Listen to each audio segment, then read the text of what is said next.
One very interesting development over the last few years has really been the position of Russia as an influential actor in the Eastern Mediterranean. Russia was absent in this zone since the end of the Soviet era, and we have now seen the return of Russia, starting with the Syrian war in 2015, and then increased also Russian presence across the Eastern Mediterranean, and particularly in Libya.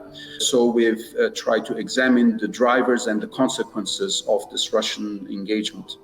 There have been three different important drivers of Russia's involvement in the Eastern Mediterranean. The first is the military angle, where we saw Russia using this theater of conflict to leverage its military know-how, invest in new platforms, and use this as a training ground for new platforms, military systems, but also for its military staff. And the third dimension is this Eastern Mediterranean, starting with Syria, being used by Russia as a zone to help it project force and influence across its borders in a way that is quite unique since the end of the Soviet Empire.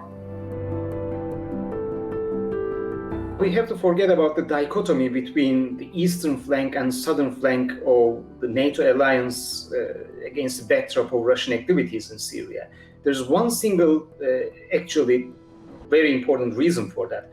The Russians have been systematically translating the military capabilities that they have been developing in Syria into other parts of the Russian proper, including the Western military districts. We are talking about more than 200 weapon systems that saw their combat debut in Syria.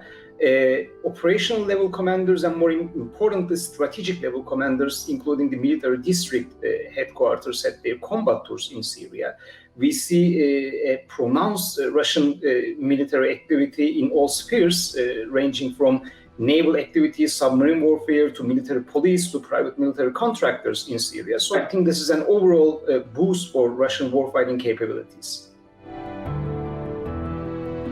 From the NATO perspective, all of this means that Russia is becoming both a more aggressive, but also at the same time a more influential player in the Eastern Mediterranean, the way that it has not been in the decades since the Soviet Empire crumbled. So in that sense, this is really a new phenomenon which merits deep analysis and a thorough understanding of its implications for the alliance.